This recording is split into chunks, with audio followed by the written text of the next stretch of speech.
ദൈവമേ കാത്തുകൊള്ളുകങ്ങ് കൈവിടാതെങ്ങു ഞങ്ങളെ. നാവികൻ നീ ഭവാബ്ദിക്കൊരാവിവൻ തോണി നിൻ പദം. ഒന്നൊന്നായി എണ്ണി എണ്ണി തൊട്ടെണ്ണും പൊരുളൊടുങ്ങിയാൽ നിന്നിടും ദൃക്കുപോലുള്ളം നിന്നില സ്പന്ദമാകണം.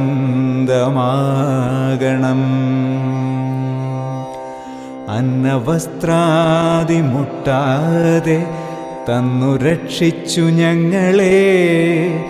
ധന്യരാക്കുന്ന നീ ഒന്നു തന്നെ ഞങ്ങൾക്കു തമ്പുരാൻ. ആഴിയും തിരയും കാറ്റും ആഴവും പോലെ ഞങ്ങളും മായയും നിൻ മഹിമയും നീയുമെന്ന് ഉള്ളിലാകണം. നീയല്ലോ സൃഷ്ടിയും സ്രഷ്ടാവായതും സൃഷ്ടിജാലവും. നീയല്ലോ ദൈവമേ സൃഷ്ടിക്കുള്ള സാമഗ്രിയായതും. നീയല്ലോ മായയും മായാവിയും മായാവിനോദനും. നീയല്ലോ മായയെ നീക്കി സായുജ്യം നൽകുമാര്യനും. നീ സത്യം ജ്ഞാനമാനന്ദം.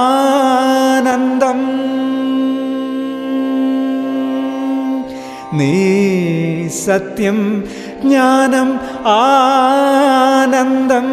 നീ തന്നെ വർത്തമാനവും ഭൂതവും ഭാവിയും വേറല്ലോതും മൊഴിയുമോർക്കിൽ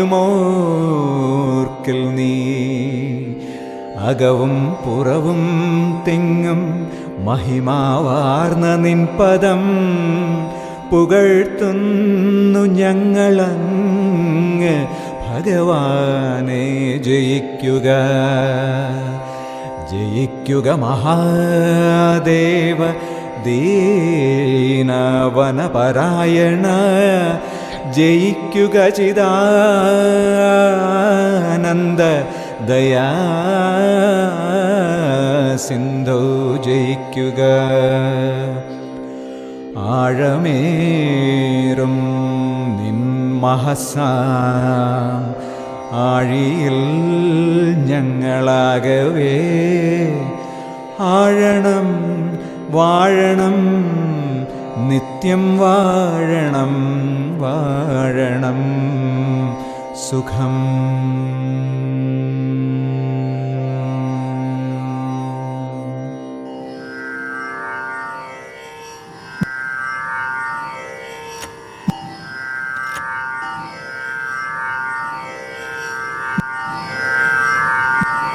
നമസ്കാരം. ശിവാനന്ദാശ്രമത്തില് അല്ലേ? ശിവാനന്ദാശ്രമല്ലേ? മറക്കാറാവാത്തവർ എന്ന ഗുരുവിന്റെ പുസ്തകത്തില് ഇത് വിശദീകരിച്ചിട്ടുണ്ട്. അതിലുണ്ട് അതീന്ദ്രിയാനുഭവങ്ങൾ ഒരുപാട് അതിനകത്ത് പറയുന്നുണ്ട്. മറക്കാനാവത്തില്ല അതുണ്ട്. അത് ആദ്യം വന്നത് ഈ ഗ്ലാസ് പുറമേ വന്നിച്ചു നിന്ന് ചോദിച്ചു എന്നാ പറയുന്നത്. അപ്പൊ എനിക്ക് അതാ ഓർമ്മ വന്നത്. ഗുരു എൻ്റെ അടുത്ത് വന്നിട്ട് പോയി കഴിഞ്ഞപ്പോൾ എനിക്ക് അതാ ഇങ്ങനെയൊക്കെ ഓർമ്മയുണ്ടല്ലോ. പിന്നെ ഈ തെങ്ങിൻ്റെ മുകളിൽ ഗുരുവിനെ കണ്ടു എന്നൊക്കെ പിന്നീടാണ് നമ്മൾ വർക്കലയ്ക്ക് പോയായിരുന്നു. അവിടെ പോയായിരുന്നു ഗുരു കാണാൻ. ഞങ്ങളെല്ലാവരും പോയായിരുന്നു അല്ലേ? ഊട്ടിയിൽ സമാധിയായത് ഊട്ടിയിലാണല്ലോ. അപ്പോൾ ഞങ്ങളിവിടുന്ന് അന്ന് ശരിക്കും പറഞ്ഞാൽ വേറെ ഒരു കാര്യം കൂടെ സംഭവിച്ചു.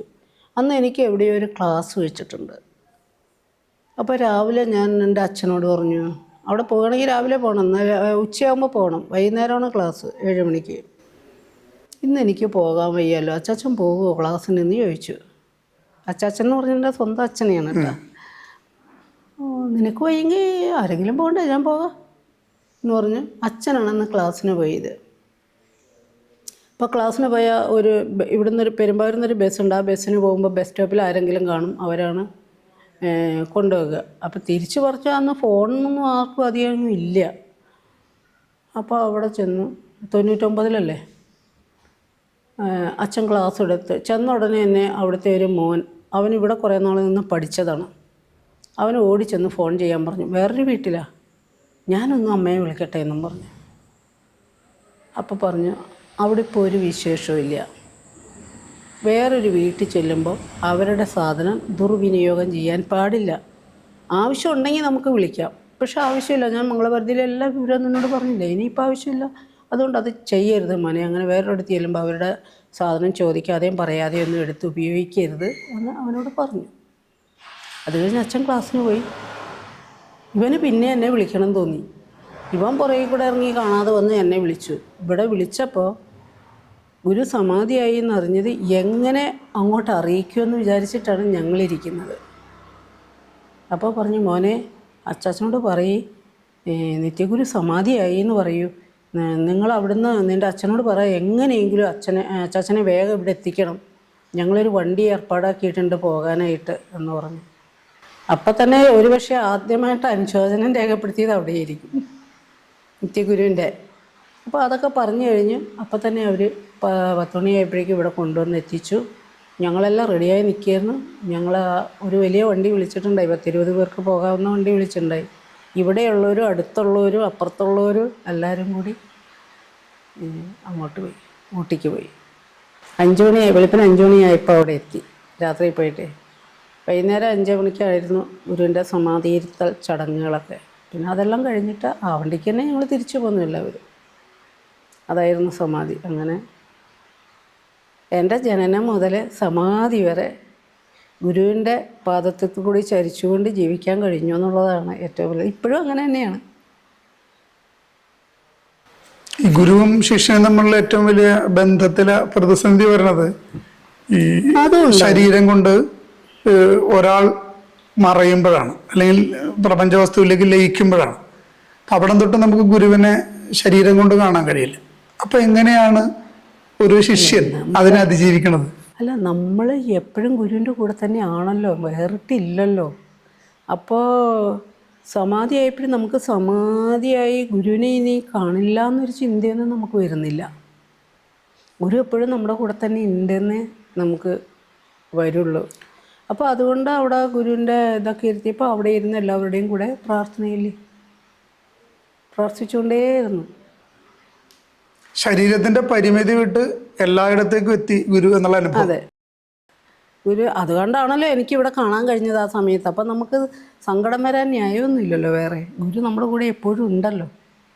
ആ പോയ സമയത്ത് പോലും നമ്മൾ കണ്ടിട്ട് പറഞ്ഞിട്ടാണല്ലോ, സന്തോഷിപ്പിച്ചാണല്ലോ പോയത്.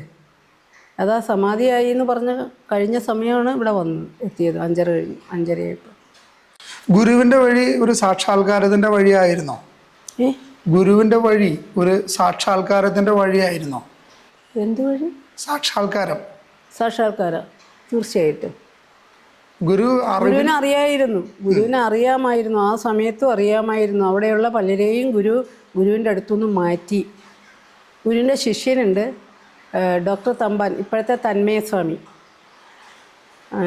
പിന്നെ ഞാൻ മുമ്പേ പറഞ്ഞില്ലേ ഗുരുശരൺ ജ്യോതി, അവരോട് പറഞ്ഞു ടൗണിൽ പോയി അതാണ്ടൊക്കെ വാങ്ങിച്ചുകൊണ്ട് വരാൻ പറഞ്ഞു. അവരെ ടൗണിലേക്ക് വിട്ടു. അങ്ങനെ ഗുരുവിൻ്റെ ഒരു ശിഷ്യനുണ്ടായിരുന്നു. അദ്ദേഹത്തിൻ്റെ ഇപ്പോഴത്തെ പേര് മന്ത്രചൈതന്യ സ്വാമി എന്നാണ്. സ്വാമി ഉണ്ടായിരുന്നു. സ്വാമിയോട് പറഞ്ഞു വർക്കല പോയിട്ട് വരാൻ പറഞ്ഞു. കേൾക്കണേ, സ്വാമി അവിടുന്ന് വർക്കല ചെന്നു. രാത്രിയായി അവിടെ ചെന്നപ്പോൾ സ്വാമി എന്ത് ചെയ്തു, ആരെയും ബുദ്ധിമുട്ടിപ്പിക്കണ്ടെന്ന് വിചാരിച്ച് അവിടെയും കണ്ട് കയറി കിടന്ന് ഉറങ്ങി. നേരം വെളുത്തപ്പോൾ സ്വാമി എന്താ സ്വാമി ഇവിടെ? ഗുരു സമാധിയായപ്പോൾ സ്വാമി ഇങ്ങോട്ട് പോന്നാ. അപ്പോഴാണ് ഗുരു സമാധിയായി എന്ന് അദ്ദേഹം അറിയുന്നത്. അദ്ദേഹം അപ്പം തന്നെ 5 മണിയായപ്പോഴേക്കും അങ്ങ് എത്തി വർക്കലേന്നേ. ബാക്കി എല്ലാവരും തലേദിവസം തന്നെ ഇത് അറിഞ്ഞപ്പോൾ തന്നെ വണ്ടിയൊക്കെ വിളിച്ച് അങ്ങോട്ട് പുറപ്പെട്ടായിരുന്നു തിരുവനന്തപുരത്ത് നിന്ന്. നമ്മൾ ഗുരു അനുഭവങ്ങളെക്കുറിച്ചാണ് ഇത്ര നേരം സംസാരിച്ചത്. ഗുരുവിൻ്റെ അനുഭവം ഭൗതികമായിട്ട് നമ്മളിൽ നിന്ന് മറഞ്ഞു പോകുന്നത് ഗുരുവിൻ്റെ ശരീരം നമ്മളിൽ നിന്ന് അകലുകയും നമ്മുടെ കാഴ്ചപ്പാടിൽ നിന്ന് മറയുകയും അത് പ്രപഞ്ച വസ്തുക്കളിൽ ലയിക്കുകയും ചെയ്യുമ്പോഴാണ്. ഏത് ചിന്താപദ്ധതിയിലും ഗുരു ശിഷ്യ ബന്ധത്തിൽ ശിഷ്യന്മാർ നേരിടുന്ന വലിയൊരു വൈതരണിയാണ് സശരീരനല്ലാത്ത ഗുരുവിൻ്റെ സാന്നിധ്യം എങ്ങനെ അനുഭവിക്കും എന്നുള്ളത്. നിങ്ങൾ രണ്ടുപേരും ഗുരുവിനെക്കുറിച്ച് വളരെ അടുത്ത അനുഭവങ്ങളുള്ളവരാണ്. അപ്പോൾ അത്രയും കാലം ഒരു പക്ഷേ മാതാജിയുടെ ജനനത്തിന് മുമ്പേ ഗുരു കൂടെ സഞ്ചരിക്കാൻ തുടങ്ങിയാണ്. അങ്ങനെ സഞ്ചരിച്ചു പോകുന്ന ജീവിതത്തിൻ്റെ എല്ലാ ശ്വാസവും എല്ലാ മാധുര്യവുമായിട്ട് ഗുരു നിറഞ്ഞതിന് ശേഷം ഗുരു ഇങ്ങനെ നമ്മളിൽ നിന്ന് ശരീരം കൊണ്ട് മറയുകയും മറ്റൊരു തരത്തിൽ നമ്മൾ ഗുരുവിനെ അനുഭവിക്കുകയും ചെയ്യുമ്പോൾ അതെങ്ങനെയാണ് നമുക്ക് മറ്റുള്ളവർക്ക് മനസ്സിലാകുന്ന രീതിയിൽ പറയാൻ പറ്റുക? നമുക്ക് എവിടെയാണോ വഴിമുട്ടി നിൽക്കുന്നത് അപ്പോൾ നമുക്കൊന്നും അറിഞ്ഞൂടാ. ആ സമയത്ത് അത് നേരായ വഴിയിൽ നമുക്ക് കാണിച്ചു തന്നത് ഗുരുക്കന്മാരാണ്. എൻ്റെ അനുഭവത്തിൽ ഒരു ഗുരുവല്ല, നാരായണഗുരു, നടരാജഗുരു, നിത്യഗുരു ഒക്കെ നമ്മുടെ മുമ്പിൽ കൂടി വന്നത് നേരെ സത്യം ഏത് എന്നൊരു തിരിച്ചറിവ് നമുക്കുണ്ടാക്കി തരും. അപ്പോൾ നമ്മുടെ മനസ്സിൽ തനിയെ വരും അത് ഇന്നതാണ് എന്നുള്ളത്. അപ്പം ഇന്നലെ ഞാൻ പറഞ്ഞു എനിക്കൊന്നും പറയാൻ അറിയില്ല, ഞാൻ എന്ത് പറയുക, ചോദിച്ചാൽ എന്താണാവോ പറയുക, എന്നിട്ടാണ് അത് ലീലാമണി പറഞ്ഞൊന്ന് എഴുതി വയ്ക്കാൻ പറഞ്ഞപ്പോഴാണ് ഞാനത് എഴുതിയത്. പിന്നെ അപ്പോൾ കുറച്ചൊക്കെ ഇങ്ങനെ അവിടുന്ന് ഇവിടുന്നൊക്കെ ചിക്കിച്ചതിന് ഓർമ്മയിൽ വന്നു. രാത്രിയിൽ അവിടെ ഇരുന്ന് എഴുതിയത് കുറേ കൂടി എഴുതിയൊക്കെ വെച്ചു. പിന്നെ അതിനു മുമ്പ് കുറേ കാര്യങ്ങളൊക്കെ ലീലാമണി അതിൽ ഞാൻ നമ്പറിട്ട് 2-3 എഴുതി വെച്ചിട്ടുണ്ട്. അതെന്താണെന്ന് ഞാൻ മറന്നുപോയി. ലീലാമണി പറഞ്ഞപ്പോൾ എനിക്ക് അന്നതൊക്കെ ഉണ്ടല്ലോ എന്ന് പറഞ്ഞ് എഴുതി വെച്ചു. അതൊന്നും പറഞ്ഞില്ല. നമ്മൾ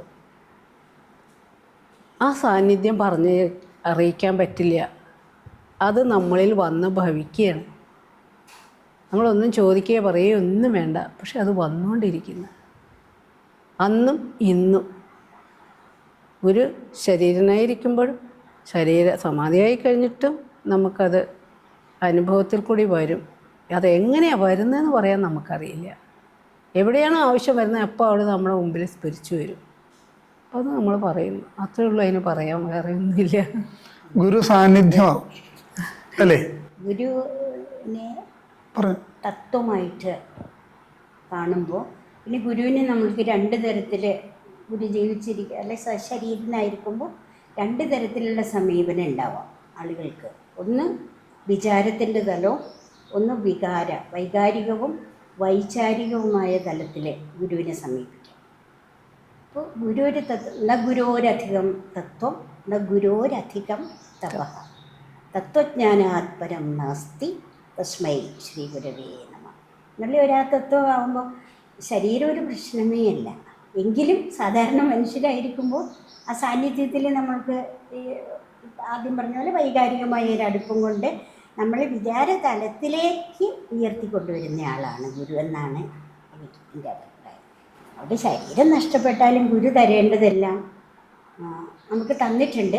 അതിനെ ഏത് വിധത്തിൽ നമ്മൾ സ്വീകരിക്കുന്നു എന്നുള്ളിടത്താണ് നമ്മളുടെ പ്രശ്നം പോലെയാണ്.